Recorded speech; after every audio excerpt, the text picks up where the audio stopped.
ಆತ್ಮೀಯರೇ, ಈ ಹೊತ್ತು ನಾವು ಚಿಕ್ಕೋಡಿ ತಾಲೂಕಿನ ಕರೋಶಿ ಮತ್ತು ಚಿಕ್ಕೋಡಿ ನಡುವೆ ಬರುವ ಶ್ರೀ ಘಟಗಿ ಬಸವೇಶ್ವರ ದೇವಸ್ಥಾನ ಮಹಿಮೆಯ ಬಗ್ಗೆ ತಿಳಿಯೋಣ. ಈ ದೇವಸ್ಥಾನವು ಪ್ರಾಚೀನ ಕಾಲದಿಂದ ಪ್ರಸಿದ್ಧಿ ಪಡೆದಿದೆ. ಕ್ರಿಸ್ತಶಕ 12ನೇ ಶತಮಾನದಿಂದ ಈ ದೇವಸ್ಥಾನದ ಬಗ್ಗೆ ನಮಗೆ ಮಾಹಿತಿ ಸಿಗುತ್ತದೆ. ಇತಿಹಾಸಕಾರರ ಪ್ರಕಾರ ಈ ದೇವಸ್ಥಾನದ ಮುಂಭಾಗದಲ್ಲಿ ಒಂದು ಪ್ರಾಚೀನ ಕೆರೆ ಇದೆ.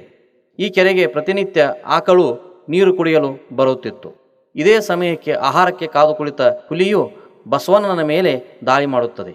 ಆದರೆ ದೈವಿ ಶಕ್ತಿಯಾದ ಬಸವಣ್ಣನು ಹುಲಿಯನ್ನು ಸುಮಾರು ಗಂಟೆಗಳವರೆಗೆ ಈ ಗುಡ್ಡದ ಆಸುಪಾಸು ಹುಲಿಯ ಬೆನ್ನು ಹತ್ತಿ ಅದರ ಮೇಲೆ ಮರುದಾಳಿ ಮಾಡಿ ಆ ಹುಲಿಯನ್ನು ತನ್ನ ಕಾಲ ಕೆಳಗೆ ತೆಗೆದುಕೊಂಡು ತಿಳಿದು ಸಾಯಿಸಿ ಅದರ ಮೇಲೆ ಕುಳಿತುಕೊಂಡನು. ಬಸವಣ್ಣನವರು ಇಲ್ಲಿಯೇ ಐಕ್ಯವಾಗುತ್ತಾನೆ. ನಂತರ ಈ ಸ್ಥಳದಲ್ಲಿ ಗುತ್ತಿಯು ಬೆಳೆಯುತ್ತದೆ. ಕಾಲಾಂತರದಲ್ಲಿ ಈ ಸ್ಥಳಕ್ಕೆ ಆಕಳು ಮೇಯಿಸಲು ಜನ ಬರುತ್ತಿದ್ದರು. ಆ ಗುಂಪಿನಲ್ಲಿರುವ ಒಂದು ಆಕಳು ಪ್ರತಿನಿತ್ಯ ಆ ಗುತ್ತಿಗೆ ಹಾಲುಣಿಸುತ್ತಿತ್ತು.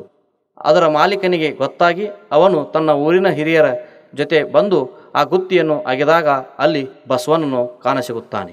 ಅಂದಿನಿಂದ ಇಂದಿನವರೆಗೆ ಬಸವಣ್ಣನ ಪೂಜೆ ಪುನಸ್ಕಾರಗಳು ಪ್ರಾರಂಭವಾದವು. ಪ್ರತಿ ಸೋಮವಾರ ಪಲ್ಲಕ್ಕಿ ಉತ್ಸವ ನಡೆಯುತ್ತದೆ.